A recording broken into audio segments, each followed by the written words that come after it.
it is entirely unclear which Republican voters the two presidential campaigns are courting. Both of these men are polling, on average, far behind Donald Trump and his nearest competitor, Governor Ron DeSantis. Mike Pence is polling at just under 4%, Chris Christie at just 1%. Joining me now are Mark Leibovich, staff writer at The Atlantic, and Steve Kornacki, MSNBC national correspondent in a jacket. Thank you both for being here. Steve, let me first start with you. What is reasonably, emphasis on the word reasonably, the best case scenario for Chris Christie here?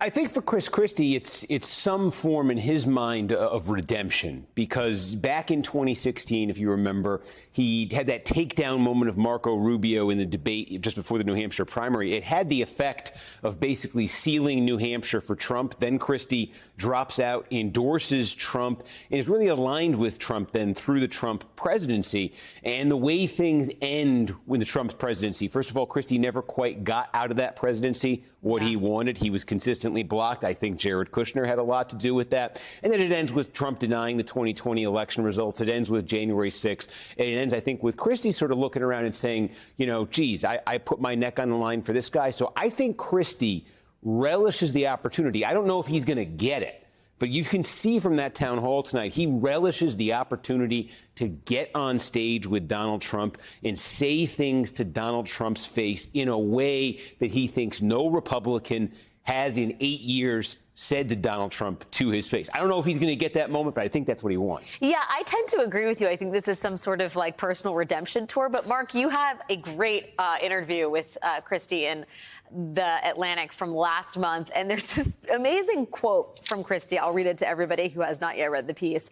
"I'm not going to dwell on this, Mark," Christie said. "You guys drive me crazy. All you want to do is talk about Trump. I'm sorry. I don't think he's the only topic to talk about in politics. And I'm not going to waste my hour with you this morning," which is a joy and a gift, "on just continuing talking, asking, and answering the Donald Trump question from 18 different angles." Does Chris Christie not realize that is the whole point of Chris Christie as a presidential candidate? No, which is absurd because, you know, he then went up to New Hampshire and talked about Donald Trump a million different ways. I mean, that's what was so bizarre about that interview. But I do think, look, I mean, there is one reason that Chris Christie is in this race, and that is because he is extremely adept at, you know, potentially taking some real shots at Donald Trump. He knows Donald Trump better than most. He obviously has known for a long time. He's much more nimble, at least oratorially, in a format like this. And, you know, that makes Chris Christie, you know, much more compelling, at least to me, than most of the other candidates. You know, I don't think it's likely that Chris Christie is ever going to have the song "Hail to the Chief" played for him. And, you know, Mike Pence too. But I do think that both of them, but especially Christie, could be a very, you know, not just entertaining, but actually a very, very kind of litigious and very, very compelling foil to Donald Trump if this goes forward the way I think it's going to go.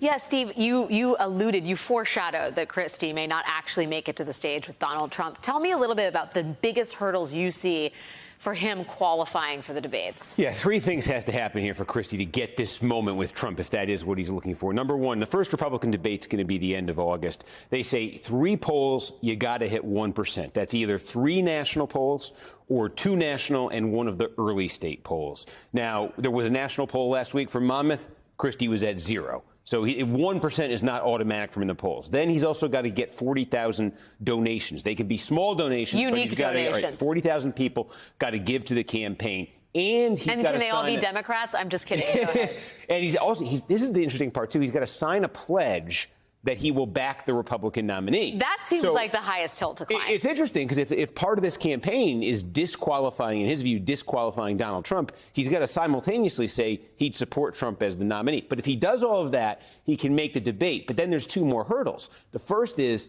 does Trump show up? Does Trump actually, because Trump is sending out signals he may not even debate. And then if Trump shows up, if enough Republicans meet the criteria, because we're seeing more and more get in, they may have 2 divisions here, and they may have 2 nights. And so Christie could qualify, Trump could participate, and maybe they're just not on the same night, and he still doesn't get the chance. So there's a lot that he has to have go his way. There are a lot of hills to climb.